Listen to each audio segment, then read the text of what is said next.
खान साहब उस कमरे में नहीं है। खान साहब तो ऑलमोस्ट हॉलीडे इन में बैठे हैं। उसकी वजह यह है कि जिस कमरे में नवाज शरीफ साहब थे वो कमरा वहां से 26 किलोमीटर दूर है। अब मुझे फख्र है उन पे, जो विभेव तनेजा बने जो सीएफओ यहाँ पे, फख्र इस बात पे है कि वो दिल्ली यूनिवर्सिटी से बैचलर करके आए। उनकी एजुकेशन भारत की थी। मैं बहसीते एक पाकिस्तानी शर्मिंदा हूं कि ये पहला वजीर आजम नहीं है जो करप्शन में पकड़ा गया है। फिर लोग ये शिकायत करते हैं हमारे पासपोर्ट की इज्जत नहीं है क्योंकि दुनिया देख रही है। खान साहब को पहले पार्टी के अंदर इंट्रा पार्टी इलेक्शन ना कराने की वजह से भी इलेक्शन कमीशन की तरफ से नोटिस जा चुका है, और उस नोटिस का क्या नुकसान हो सकता है, इनका बल्ले का निशान भी जा सकता है। उसके जर्नलिस्ट हैं, उन्होंने कहा है कि इनके बटवे से भी कुछ बरामद हुआ है। फिर यह भी कहा गया है कि कुछ खास किस्म के इंजेक्शन भी खान साहब को कल कुपकुपी इनके जिस्म में हो रही थी तो उनको लगाए गए हैं। अब ये अभी मैं मुबैना कहूंगा मुझे इस पे, क्योंकि वो वेरी रिलायबल जर्नलिस्ट है जिन्होंने कहा है। अब उसके बाद एहतजाज कितना हुआ, 21 वकील सिर्फ पाकिस्तान के एक शहर गुजरांवाला में निकले थे, और वो सिर्फ और सिर्फ वो अपनी कोर्ट के अंदर अंदर ही उन्होंने 4-5 नारे लगाए हैं।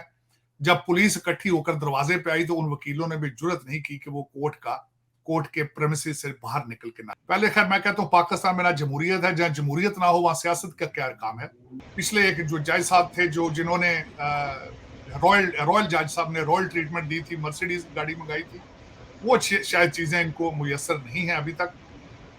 और अभी हॉलीडे इन है, अभी सरीना नहीं बना, क्या पता है कल को ये भी सरीना बन जाए। बदकिस्मती है, आज भी शाजिया जो कुछ भी हो रहा है, जो माजी में भी होता रहा है, आज भी जो कुछ हो रहा है, उसमें मुझे पाकिस्तान जीतता नजर नहीं आ रहा। और मेरी इस वक्त सारी दुआएं जो है वो हमारे आर्मी चीफ साहब के लिए है। अगर सब कुछ आर्मी चीफ नहीं करना है तो फिर बिल्कुल आप सही कह रहे हैं कि फिर आपकी क्या जरूरत है। फिर तो आर्मी चीफ साहब को ही सामने रहना चाहिए और उन्हीं को काम करना चाहिए जब हर चीज में। बिल्कुल, ये सारे असिस्टेंट कमिश्नर, पटवारी, ये सारे ड्रामे, ये ठेकेदार, ये सारे जो आपके हाईवे और ये सारा कुछ चाहिए, इसको बंद करें, इनको घरों में भेजें, कौम का पैसा बचाएं आप।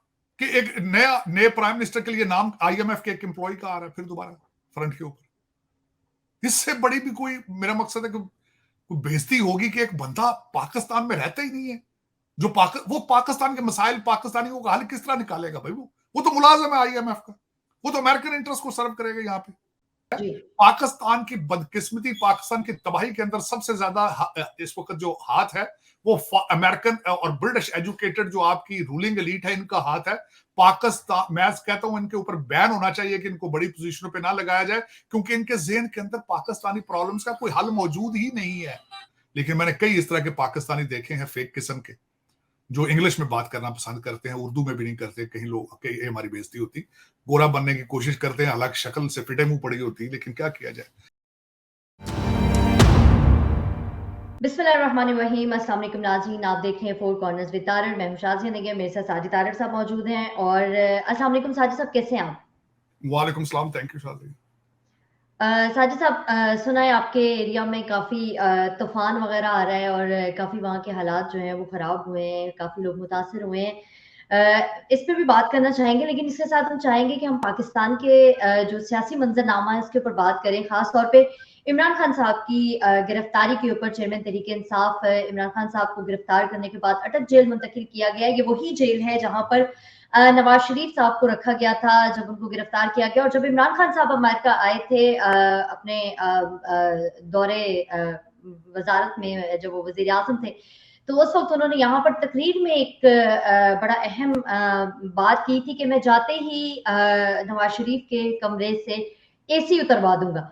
ये वही वाला कमरा है जो इमरान खान साहब को मिला है। मैं चाहूंगी इसके ऊपर आप जरा बात कीजिएगा कि इमरान खान साहब की गिरफ्तारी और उस पर अवामी रद्द अमल जो है वो आप क्या कहना चाहेंगे?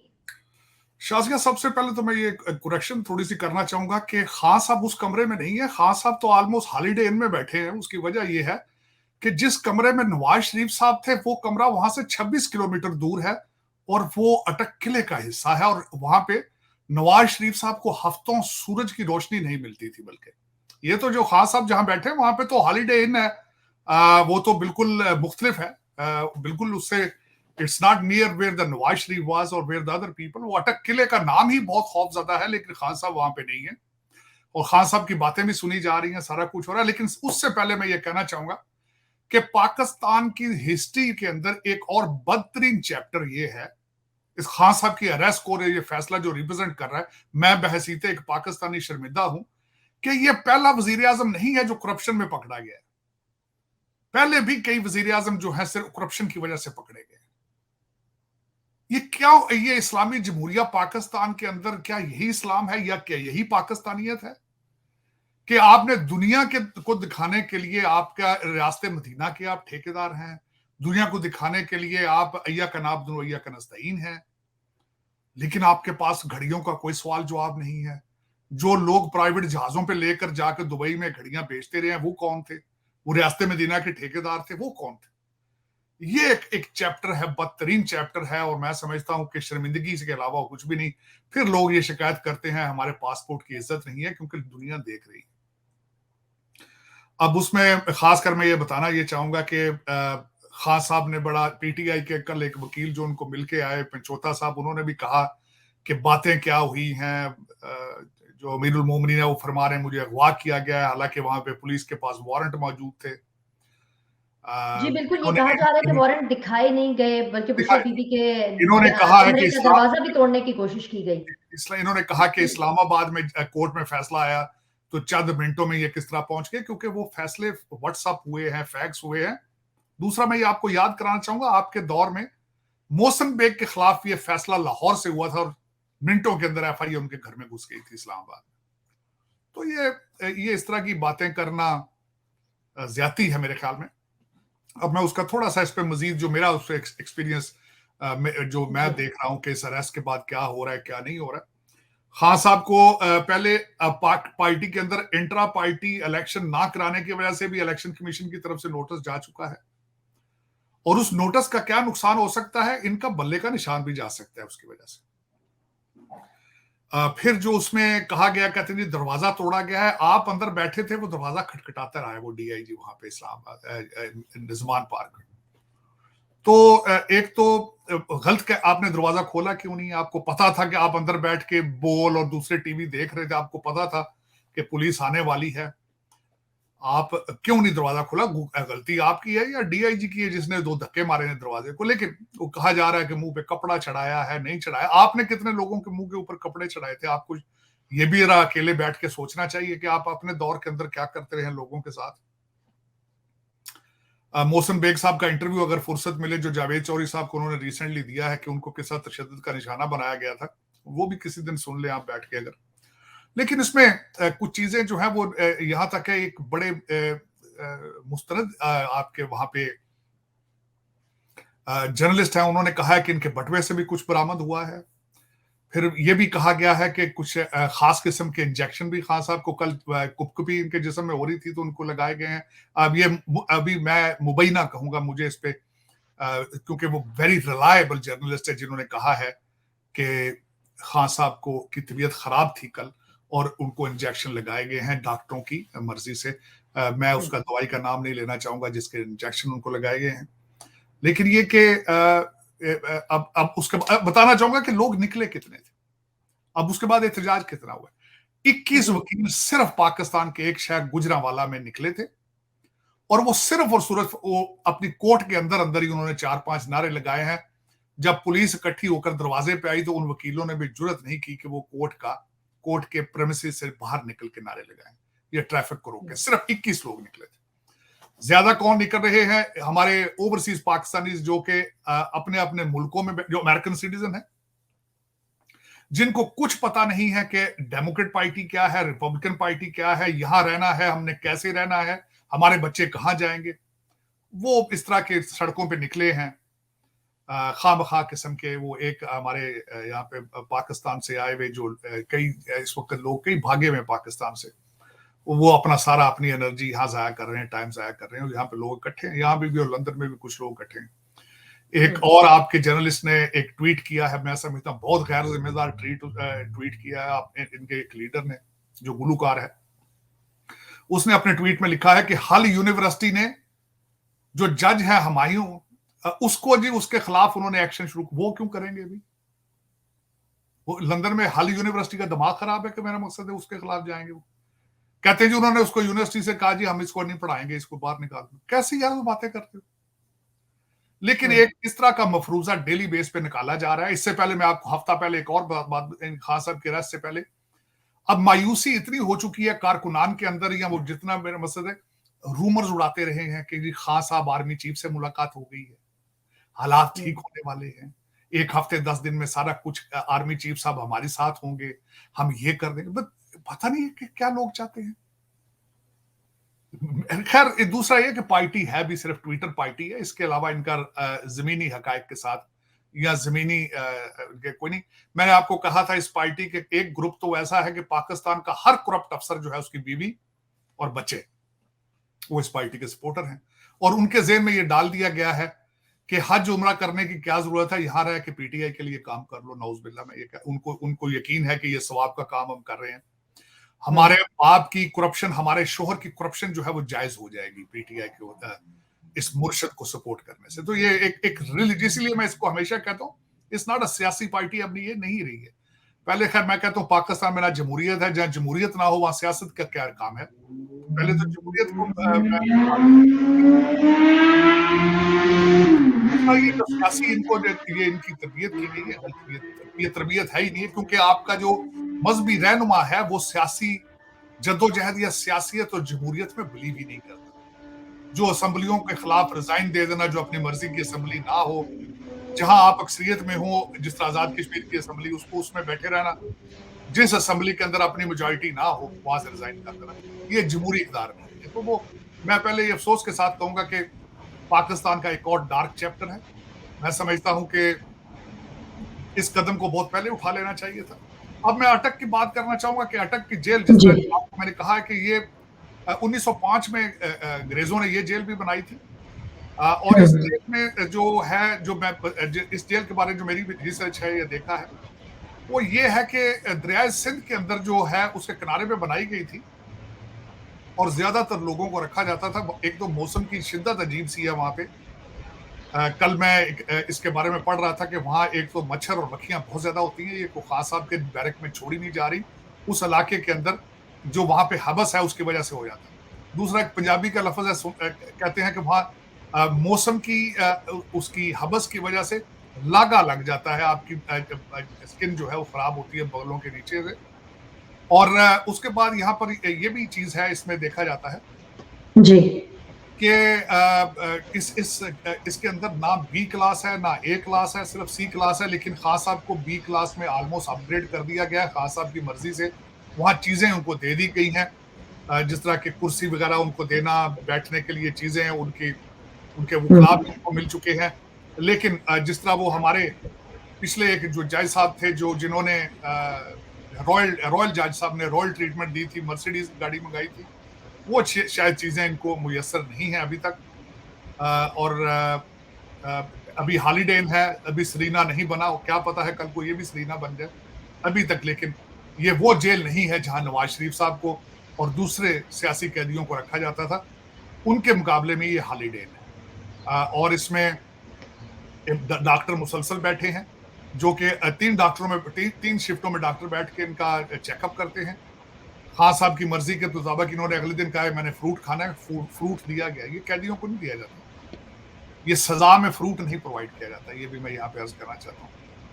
और फिर उसके बाद मैं जो मुझे सबसे ज्यादा जो एक चीज इसमें एक इस सारे प्रोसेस में लगी वो ये थी कि खान साहब को जब लाहौर एयरपोर्ट पे लेके जाया गया है, और जब खान साहब वहां बैठ के अपनी फ्लाइट का इंतजार कर रहे थे, लेकिन बाद में ये बजरिया सड़क इनको मोटरवे पे लेके आ गए, तो वहां पे खान साहब ने हस्बे महमूल जो सारे पुलिस अफसरान थे, सीएसएस अफसर थे ज्यादा, उनको जब कहा कि मेरे साथ ये जुल्म हो रहा है, ये क्या है, मैं तो रियासत मदीना बना रहा था, मैं तो फरिश्ता हूं, मैं तो ये कर रहा हूं, तो उसमें से जो कई सीएसएस अफसरान थे उन्होंने खान साहब की आंखें खोली। एक अफसर ने वहां शिकायत की कि मुझे किस तरीके से आपके दौर के अंदर मुझसे मेरी ट्रांसफर के लिए पैसे मांगे गए, और मुझे फिर 3-4 सूबों में किस तरह जलील किया गया। तो खान साहब की कुछ आंखें खुली उसमें, और वहां एक अफसर ने, कई अफसरों ने बताया कि आपके दौर के अंदर किस तरह तबादलों के लिए, या हमारे जो लोग पैसे दे के अपॉइंटमेंटें लेते थे, उनको भी एक शॉर्ट पीरियड टाइम के अंदर कहा जाता था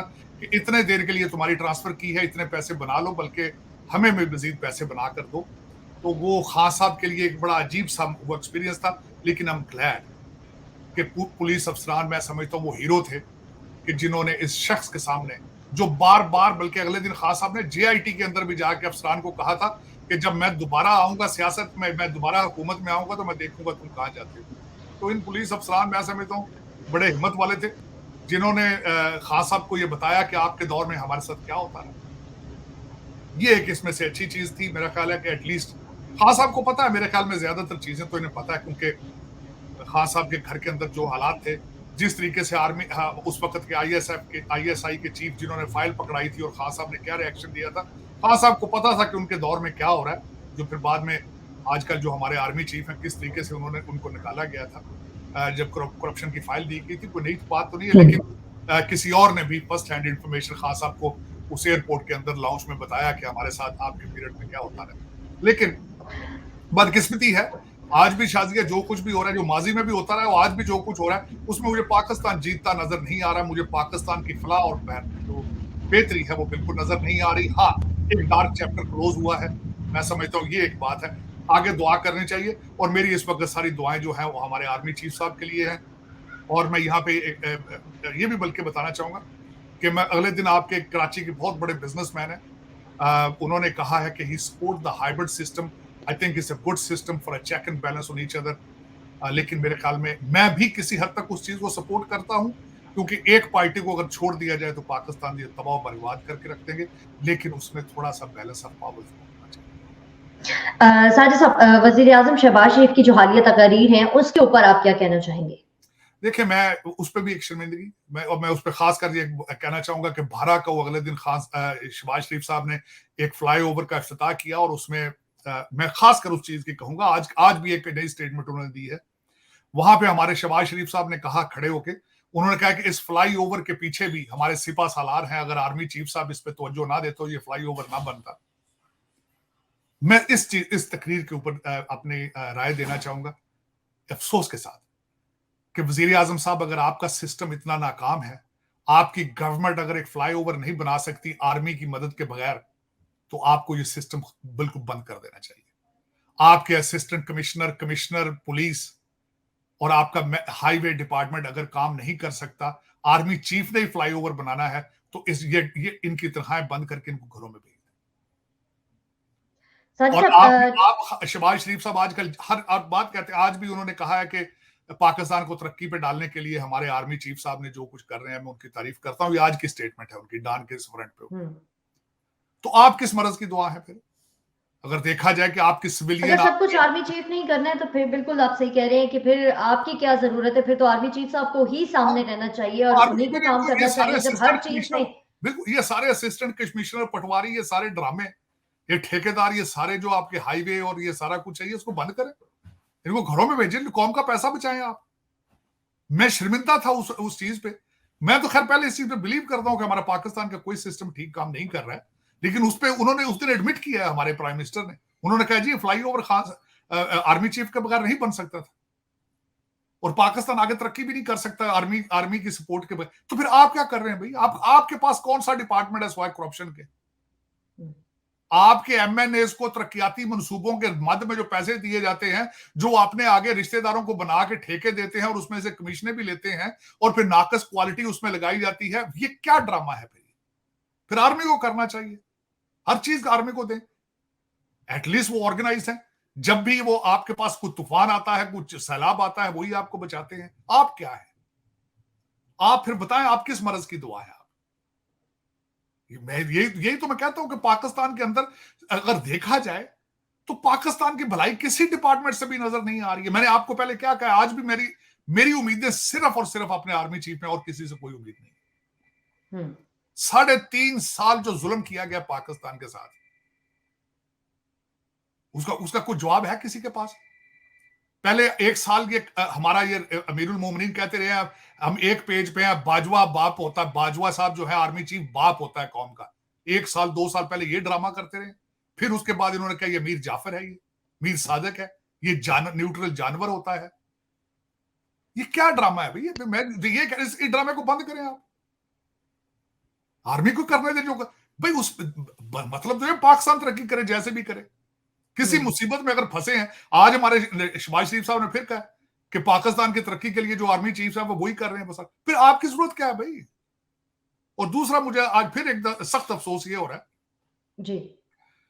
कि एक नए प्राइम मिनिस्टर के लिए नाम आईएमएफ के एक एम्प्लॉय का आ रहा है फिर दोबारा फ्रंट के ऊपर। इससे बड़ी भी कोई, मेरा मकसद है कि कोई बेइज्जती होगी कि एक बंदा पाकिस्तान में रहता ही नहीं है, जो वो पाकिस्तान के मसाइल, पाकिस्तानियों का हल किस तरह निकालेगा भाई? वो तो मुलाजिम है आईएमएफ का, वो तो अमेरिकन इंटरेस्ट को सर्व करेगा यहाँ पे।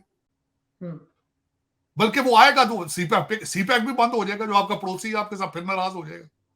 लेकिन आप वो $1-2 बिलियन लेने के लिए वो पता नहीं क्या कर रहे हैं, ज्यादती पे ज्यादती हो रही पाकिस्तान, कोई पूछने वाला नहीं, पता नहीं क्या स्ट्रेटजी इनकी। या तो दुनिया को बताएं ये हमारी स्ट्रेटजी ये है, ये जो आईएमएफ का मुलाजिम आएगा हमें मुसीबतों से किस तरह निकालेगा, ये इसके पास कौन सी जादू की छड़ी है कि हमें मजबूरी बन चुकी है कि एक अमेरिका का मुलाजिम है उसको हम अपना प्राइम मिनिस्टर बनाए, केयर टेकर जो बनाना है, जिसको हफीज शेख साहब का नाम आ रहा है। लेकिन ये कि मैं जिस तरह भी कहता था, बल्कि मैं तो इस हद तक शाज़िया, मैंने अगले दिन एक आर्टिकल पढ़ा है, पाकिस्तान की बदकिस्मती, पाकिस्तान की तबाही के अंदर सबसे ज्यादा इस वक्त जो हाथ है वो अमेरिकन और ब्रिटिश एजुकेटेड जो आपकी रूलिंग एलीट है, इनका हाथ है। पाकिस्तान, मैं कहता हूं इनके ऊपर बैन होना चाहिए कि इनको बड़ी पोजीशनों पे ना लगाया जाए, क्योंकि इनके ज़हन के अंदर पाकिस्तानी प्रॉब्लम्स का कोई हल मौजूद ही नहीं है। इनको पाकिस्तान के अंदर पाकिस्तान के मसाइल अपने पाकिस्तानी मसाइल हैं। ये ब्रिटिश और अमेरिकन जाके उनके ऊपर जो स्टैंडर्ड के साथ चढ़ते हैं, उनको पता ही नहीं चलता कि पाकिस्तान के साथ डील किस तरह करना है, पाकिस्तानी मसाइल को किस तरह डील करना है। वो अपनी यहाँ की पॉलिसीज लेकर जाते हैं, डिफरेंट माइंडसेट लेकर जाते हैं, बच्चे यहीं छोड़ जाते हैं, टेम्परेरी जाते हैं, वो कहते हैं ना कैरी ऑन के साथ जाते हैं, कैरी ऑन के साथ वापस आ जाते हैं। ये तो अपना लगेज भी नहीं लेके जाते यहाँ से। तो ये मेरी फिर एक अफसोस है कि एक फॉरेन एम्प्लॉयड पर्सन जो है, जिसकी पाकिस्तान के साथ कोई फीलिंग्स ही नहीं है, कोई उसका पाकिस्तान को पता ही नहीं है उसको। मेरी 1-2 दफा मुलाकात हुई है चलते गए, पूरी उर्दू भी नहीं जानते वो तो, या उर्दू जानबूझ के बोलते नहीं है। जिस तरह हमारे कई पाकिस्तानी मैंने देखा है जिनको इंग्लिश में बात करते हैं क्योंकि शर्म आती है उनको, पंजाबी में तो खैर मैं तो पंजाबी बोलता हूँ ज्यादातर जहां मुझे चांस मिले, क्योंकि मेरी मादरी जबान है। लेकिन मैंने कई इस तरह के पाकिस्तानी देखे हैं फेक किस्म के, जो इंग्लिश में बात करना पसंद करते हैं, उर्दू में भी नहीं करते। कहीं लोग, कहीं हमारी बेइज्जती होती, गोरा बनने की कोशिश करते हैं, हालांकि शक्ल से फिटे मुंह पड़ी होती है, लेकिन क्या किया जाए। मैंने कई इस तरह के पाकिस्तानी देखे हैं जो शक्लें जिनकी फिटे मुंह होती है, लेकिन इंग्लिश बोल के इंप्रेस करने के चक्कर में होते हैं। I am sorry to say that. Sajid साहब, टेस्ला के नए सीएफओ के बारे में क्या कहना चाहेंगे? देखिए, ये इसमें मैं खास कर मैं इस पे खुश भी हूं और फिक्रमंद भी हूं। विभेव तनेजा टेस्ला के नए सीएफओ बने हैं यहाँ अमेरिका के अंदर। जी। अब जो उसमें एक तो खैर तनेजा नाम पंजाबी है, उनको पंजाबी हिंदू होंगे, उनकी एंसेस्ट्री यहीं से गई होगी पाकिस्तान से। इससे पहले भी जो सीएफओ थे, उनसे पहले उसका नाम दीपक आहूजा थे। ये जेलम और गुजरात एरिया के रहने वाले लोग हैं, ये हमारे डिस्ट्रिक्ट गुजरात और डिस्ट्रिक्ट जेलम के आसपास के रहने वाले लोग हैं। अब मुझे फख्र है उनपे, जो विभेव तनेजा बने जो सीएफओ यहाँ पे। फख्र इस बात पे है कि वो दिल्ली यूनिवर्सिटी से बैचलर करके आए, उनकी एजुकेशन भारत की थी, यहां आके वो he has risen from the ranks and चीजें तरक्की करके आ गए। लेकिन यहाँ पे गिला है मुझे इस बात पर कि अपने मेरे पाकिस्तानी अमेरिकन बच्चे किधर है। अब मुझे या तो शक पड़ के पाकिस्तानी अमेरिकन भी यहां पढ़ते हैं, बच्चे आईवी लीग स्कूलों में पढ़ते हैं, या ऐसी कोई बात नहीं, या तो वो अपनी आइडेंटिटी से शर्माते हैं, अपने लास्ट नेम साथ लिखना नहीं चाहते, या सामने आना नहीं चाहते होंगे पोजीशंस पे। लेकिन क्या वजह है कि वो रैंक्स में से वो क्यों नहीं राइज कर रहे हैं? क्या वजह है? ये मैं परेशान हूं इस बात पे। मेरे साथ कई दफा इस तरह हुआ है, मैंने किसी बच्चे को देखकर मुझे जो पाकिस्तानी लगा, मैंने उससे पूछा, कई दफा मैंने जाकर पूछा, बेटा आप कहां से हो? तो उसने कहा जी कि my father was Pakistan, I am from here. क्योंकि उसके ज़हन में ये डाल दिया जाता है कि पाकिस्तान की आइडेंटिटी अच्छी आइडेंटिटी नहीं है। उसको उसके माँ बाप ने सिखा दिया होता है, उस प्राइड नहीं बताई जाती, उसको ये नहीं बताया जाता कि पाकिस्तान तेरी मादरे मिल्लत है। पाकिस्तान के साथ मैं पाकिस्तान के खिलाफ नहीं बोलता, पाकिस्तान को लूटने वालों के खिलाफ बोलता हूं। पाकिस्तान मेरी मादरे मिल्लत है, मेरा उसके साथ रिश्ता मर के भी टूट सकता है उसके साथ। ये क्यों नहीं हम पाकिस्तानी अपने बच्चों को बताते कि पाकिस्तान और अपने मजहब के साथ प्यार करो? उसका इन लोगों के साथ, ये जो लोग लूट रहे हैं, दे आर नॉट पाकिस्तानी। अगले दिन मैंने एक ट्वीट किया था कि is there any Pakistani living in Pakistan? बड़ी डीप फिलॉसफी, बड़ा तंग आके मैंने ये कहा था तो किसी ने मुझे, आपके बहुत बड़े जर्नलिस्ट हैं, मेरे दोस्त हैं, उन्होंने मुझे आगे से ट्वीट किया, उन्होंने कहा yes we are very proud Pakistani. मैंने कहा अगर पाकिस्तानी है तो why don't you behave like Pakistanis, why don't you save Pakistan, why don't you become, why don't you go fight for Pakistan. तो ये क्या वजह है कि आज हम क्यों नहीं रैंक पे आगे आ रहे। आज अभी की 5 मिनट की खबर पहले है कि 15 अगस्त में जो भारत की आजादी का दिन है, यहां पे कांग्रेसमैनों के ग्रुप जा रहे हैं वहां पे उनके 15 अगस्त की उसके सेरेमनी को ज्वाइन करने के लिए। हम क्या है? हम 14 अगस्त पे बाजा बजाएंगे। नहीं, हमें IMF से कर्जा मिल जाए तो हम मिठाइयां बांटते हैं, कर्जे पे मिठाइयां बांटते हैं। मेरी समझ से बाहर है कि हमारी मुसीबतों का हल किसी पाकिस्तानी इंसान के पास क्यों नहीं है। ये मेरा क्वेश्चन मार्क है कि हमें पाकिस्तानी बनना किसने सिखाना है, हमने कब पाकिस्तान को बनाना है। ये मैं खुद भी ये सोचना चाहता हूं कि मुझे भी पता चले कि ये कोई ना कोई है, या कोई एक बंदा सोच रहा है मेरी तरह, ये मैं जहां जिस तरह परेशान हूं, हर चीज पे परेशान हूं, देख रहा हूं कि ना यहाँ को पाकिस्तानी आगे आता नजर आ रहा है, ना पाकिस्तान के अंदर को हमारी मुसीबतों का हल निकालने वाला है, ना वहां को हमें रास्ता दिखाने वाला है, ना को हमारा बच्चा यहाँ आगे फ्यूचर में आ रहा है। वहां पे उनके कांग्रेसमैन हैं इंडियन डिसेंट के, जो सारे कांग्रेसमैनों को, डेमोक्रेट हैं 5, लेकिन वो 7 रिपब्लिकन्स को भी लेके जा रहे हैं। दोनों पार्टियों के congressmen they are going to India to celebrate their independence day. लेकिन हमारा पता नहीं क्या वजह है, यहां पे भी सारे PTI के लिए जुलूस निकाल रहे हैं, पाकिस्तान के लिए जुलूस क्यों नहीं निकालते। मुझे 35 साल हो गए, मैंने आज तक पाकिस्तान के लिए इनको जुलूस निकालते नहीं देखा। मैंने इतने डॉक्टर परेशान पाकिस्तान के लिए होते नहीं देखे जितने अपने मुर्शद के लिए हो रहे हैं। यही मेरा सबसे बड़ा अलमिया है कि एक फर्दे वाहिद एक अपने मुर्शद के लिए कर रहे हो, कौम के लिए क्यों नहीं करते हो, मजहब के लिए क्यों नहीं करते हो, इस्लाम को समझने की कोशिश क्यों नहीं करते। पहले पाकिस्तान बनाओ फिर पाकिस्तान बचाओगे ना। तुमने तो पाकिस्तान बनाया ही नहीं है। तुम्हें हकीकी आजादी की तुम कहते हो, तुम आजादी की डेफिनेशन तो पहले समझो। 1947 में जो क्रिएट किया गया था, आर यू जस्टिफाइंग इट? क्या उसका आप जस्टिफाई कर रहे हैं? आप कोई नहीं है किसी, और 76 साल में नहीं हुआ तो आगे किस तरह होगा, कौन करेगा ये। लेकिन एक मैंने जिस तरह शायद मैं कई दफा कह चुका हूं, पाकिस्तान में पहली दफा पाकिस्तान का स्ट्रॉन्ग 3 आदमी जो है हाफिज कुरान है। ये पहली दफा हुआ। और आज भी अगर हमारे आर्मी चीफ साहब डिलीवर ना कर पाए तो इसका आपको ये समझना चाहिए फिर खुदा ही आपसे नाराज है। इससे बेहतर इंसान क्या हो सकता है जिसकी छाती के अंदर आपका कुरान है और जो हर बात करता है साथ कुरान की आयतों की मिसालें देता है। इससे बढ़ के भी आगे कौन हो सकता है। एक बंदे ने तो तस्वीर, खान साहब ने खैर हकीक पहनना तो छोड़ दिया, तस्वीर भी छोड़ दिया हाथ में, मैंने जब तकरीरें करते रहे मैंने नहीं देखी। लेकिन एक वो भी ड्रामा था, वो मैं समझता हूँ ड्रामा ही है, क्योंकि अगर तस्वीर थी तो फिर अपना लोगों को जवाब दें, फिर अपना उस्मान बुज़दार क्या था, लोगों को जवाब दें फरागोगी के बारे में भी सामने खड़े होकर, फिर वो जाली रसीदें जो बनी थी घड़ियों की जो हाथ में जना सुपर से बनी थी उसका भी जवाब दें, बाहर निकल के चैलेंज करें लोगों को, किसी को कहें खुली अदालत में आके सारा कुछ किया जाए, फिर अपने केसों को डिले करने के लिए टैक्सेस क्यों इस्तेमाल करते रहे हैं अगर आप, और तहरीक इंसाफ है अगर आपकी, तो इसमें इंट्रा इलेक्शन क्यों नहीं कराते रहे आप, इस 27 साल से चेयरमैन क्यों है इस चीज के, इन चीजों के जवाब दे लोगों को बाहर निकल। लेकिन ये मेरा ख्याल उनके पास जवाब नहीं है, या होंगे जवाब कोई अपने, उन्होंने सेल्फ क्रिएटेड जवाब जिस तरह के होते हैं। लेकिन ये कि अफसोस है। लेकिन ये मैं वहीब तनेजा पे मैं मुबारक देना चाहूंगा, I am so proud of him कि they are rising to the next level. I am very happy. और उसके बाद मैं ये खासकर आपका फिर देखने वालों को कहूंगा कि प्लीज काइंडली आप जहां भी हैं, खासकर वो जो अमेरिकन देख रहे हैं, पाकिस्तानी अमेरिकन मेरे हमारे इस प्रोग्राम को, खासकर वो विवेक रामास्वामी की चीजों को लाजमी देखें। उन्होंने टाउन हॉल फ्लोरिडा में अगले दिन की थी, वेरी इंफॉर्मेटिव। 37 साल की उम्र में 900 मिलियन उनको उसकी नेटवर्थ है उस बंदे की, और प्लीज उसको सुनने की कोशिश करें। I am so proud of matter fact के such a young and brilliant person, America के अंदर उनका future, he has a big future in US. Sajid sahab, France और श्रीलंका की आपस में मुश्तरका उनकी बहरी मशकें हो रही हैं, इसके ऊपर आप क्या कहेंगे? देखिए, 2 चीज़ें मैं ऐड करना चाहूँगा इस वक़्त।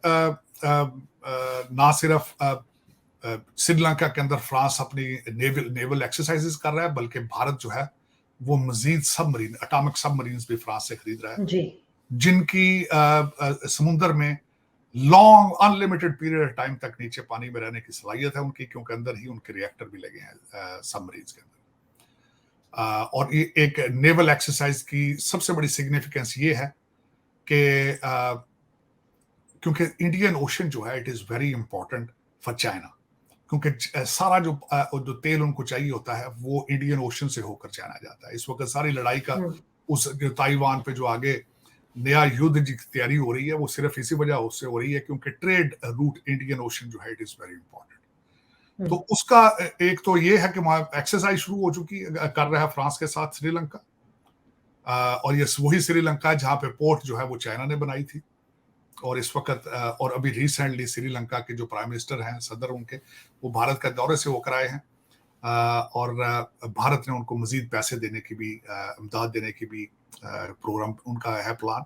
फिर उसके बाद जी, वो अपना तेल की पाइपलाइन बनाने की कोशिश कर रहे हैं, और उसके बाद अपनी इलेक्ट्रिक सप्लाई भी, वो पाइपलाइन उनके बारे में भी, तारों के बारे में कर रहे हैं। यहाँ पे एक दूसरी डेवलपमेंट हुई है कि चाइना और रशिया के 11 शिप्स, वारशिप अलास्का के करीब आ चुके हैं। हुँ, तो अपनी उन्होंने एक्सरसाइज शुरू की है, जो कि अमेरिका को पोक कर रहे हैं, और अमेरिका आज फिर उसी तरह मर्दे बीमार है। डोनाल्ड ट्रंप साहब ने ट्वीट किया कि अगर वो प्रेसिडेंट होते तो किसी को जरूरत ना होती इस साइड पे आने की, लेकिन बिल्कुल उनकी बात ठीक है। बल्कि इससे मैं ये लेना चाहूंगा कि आप ये जो हमारे बच्चे लौंडे लपाड़े जो एक उम्मीद लगा के बैठे हैं कि अमेरिका पता नहीं, जिस तरह इन्होंने अगले दिन एक और खबर फेंकी है, जी। गलत लोगों को मिसलाइड कर रहे हैं, मिसगाइड कर रहे हैं वो, कि जब खान साहब अटक में गए हैं तो पहली रात कोई अमेरिकन जाके उनको मिले। अमेरिकनों को मिलने की क्या जरूरत है? मेरा क्वेश्चन है ये। अफगानिस्तान बचा सके हैं अमेरिकन? अमेरिकन इस वक्त जिस तरीके से दुनिया के अंदर बिहेव कर रहे हैं, उनके पास ताकत मौजूद है कि आपके खान साहब के पास जाके बैठ जाएं अटक के जेल के पास अंदर। लेकिन मिसगाइड करना, लोगों को बताना, आर्मी चीफ के से मुलाकात हो गई है, अमेरिकन आके मिल गए हैं, अमेरिकन ने कहा ये कर देंगे, आईएमएफ का कर्जा सिर्फ खान साहब की वजह से मिला है, खान साहब के से उन्होंने सिग्नेचर कराए हैं, और उन्होंने कहा है कि दे दो कर्जा इनको। पता नहीं है कैसे लोग, क्या एक ड्रामा पाकिस्तान को एक बनाया जा रहा है, बेवकूफ से बेवकूफ तरीन किया जा रहा है इन लोगों को। लेकिन इस वक्त अमेरिका बीमार है, अमेरिका के कोई हालात पुरसाने हाल नहीं है, करप्शन के दौर दौरा है, यहाँ पे ओपन बॉर्डर है, यहाँ पे बॉर्डर पे कोई कंट्रोल नहीं है अमेरिका का। डिफेंडिंग पुलिस की वजह से पुलिस का मोराल डाउन है, आर्मी का मोराल डाउन है। और इन सर्कमस्टांसेस में उनके पास ये बिल्कुल सकत और ताकत नहीं है कि पाकिस्तान में जाके पोकिंग करें और पाकिस्तान में अपना इंटरेस्ट, अपना जिस तरीके से ये हमारे पीटीआई के बच्चे चाहते हैं, इस तरह का करने का कोई इनका अमेरिकन का ना प्लान है, ना ताकत है, ना सकत है। ये इस वक्त अमेरिका के घुटनों पे पड़े हुए हैं, भारत के घुटनों पे हैं, क्योंकि ये चाहते हैं कि हमें भारत जो है चाइना के खिलाफ खड़ा हो, और हमें थोड़ा सा ब्रीदिंग रूम लेकर दे, टाइम लेकर दे। लेकिन ये कि इस वक्त जो उस रीजन में ये कोशिश कर रहे हैं अमेरिकन, अपनी किसी न किसी तरीके से किसी न किसी को कह के चाइना के लिए कोई ना कोई प्रॉब्लम खड़ा किया जाए, और जो फ्रांस की एक्सरसाइज है श्रीलंका के साथ, ये भी एक उसी का हिस्सा है। लेकिन मेरे ख्याल इसमें अमेरिका कामयाब होता नजर नहीं आ रहा। साजिद साहब, पीआईए और रोज़ वैलेट होटल के हवाले से जो बिल लाया जा रहा है, उसके ऊपर आप क्या कहेंगे? देखिए, एक तो आखिरी दिनों में तकरीबन 60 के करीब, 55 या 60 के करीब जो है वो लॉज जो है वो पास कराए गए हैं। जी, और वो इस तरह ही और शॉर्ट पीरियड टाइम में, आज बल्कि हमारी एमएनए है सायरा बानो, उन्होंने असेंबली के अंदर स्पीच की है, उन्होंने कहा इस तरह करना था तो पूरी असेंबली को एक्सएलओ पे लगा दें। और उस पे मैं ये कहना चाहूंगा कि जो रिसेंट मेरी इंफॉर्मेशन के हिसाब से इन्होंने कहा है पीआईए को और आपके एयरपोर्ट्स को, और जो पीआईए ओन करता है रोजवेल्ट, इसको सेल जी। किया जाए। जो मेरी इंफॉर्मेशन के हिसाब से ये कहा गया आईएमएफ की तरफ से कि हम आपको जो पैसे देते हैं, आप उसको इन चीजों के अंदर नुकसान शो करके, तो आप यहाँ पे वो हमारे पैसे खर्च कर देते हैं, तो प्लीज इनको ऑफलोड किया जाए। हुँ, अब हुँ। उस पे ऑफलोड में करने में क्या होना है? अगर आईएमएफ ना करता, ये खुद प्राइवेटाइज करते, तो अपने रिश्तेदारों को दे जानी थी इन्होंने ये सारी चीजें, अपने साले बहनोइयों को ने ये चीजें दे देनी थी सस्ते रेटों पे, जिस तरह के रवाज है। अब हो सकता है आईएमएफ इसको वाच करे, तो अब तरीका वारदात क्या करेंगे? अब किकबैक्स ले लेंगे इनसे, जो कंपनियां लेंगी देंगे उन कंपनियों को जो किकबैक्स पर राजी हो जाएंगी। अब देखें इसको किस तरह वाच किया जाता है। खुदा करे कि इस चीज को आर्मी साहब बड़े गौर से देखें, क्योंकि ultimately they are assets for Pakistani कौम। खासकर यहाँ पे रोजवेल्ट होटल जो है उसकी लोकेशन इतनी ज्यादा है, और इस रोजवेल्ट होटल के ऊपर कई सियासतदानों और उनके रिश्तेदारों ने डाका मारने की कोशिश की। हमारे अमीरुल मोमिनीन के दौर के अंदर भी कई बातें निकली थी कि इनके भी कई राइट हैंड जो थे उनकी नजरें इन पे थी। लेकिन ये मैं आज आप रिक्वेस्ट भी करूंगा, दुआ भी करूंगा, ये पाकिस्तान की मलकियत है, पाकिस्तानी कौम की मलकियत है। खुदा करे कि हमारे पाकिस्तान आर्मी जैसा कोई नेक आदमी अपनी सुपरविजन में ये सारी चीजें करे, क्योंकि वरना आपको पता है ये तरीके नए से नए इजाद करते हैं। हमारे एक वजीर आजम के बारे में मशहूर था कि उन्होंने अमेरिका से अपना एक फाइनेंस एडवाइजर मंगाया था कि वो बताए कि किस तरीके से यहाँ से 2 नंबरी करके पैसे अमेरिका से बाहर ले जाने, वरना हमारे सियासतदान ऐसे हैं, कुछ लोग ऐसे हैं। तो अब दुआ करें कि ये पाकिस्तान के एसेट्स जो हैं अगर बिके तो ये पैसा हमारा ये पाकिस्तान ही जाए और पाकिस्तान की कौम के काम आए। बहुत शुक्रिया साजिद साहब, प्रोग्राम का वक्त खत्म हुआ चाहता है, बल्कि आज हमारा प्रोग्राम काफ़ी लेंथी हो चुका है, और अगले प्रोग्राम तक के लिए हम चाहेंगे कि मैं और साजिद साहब आपसे इजाज़त चाहें। अगले प्रोग्राम तक अपना बहुत ख्याल रखिएगा। अल्लाह हाफ़िज़। पाकिस्तान जिंदाबाद।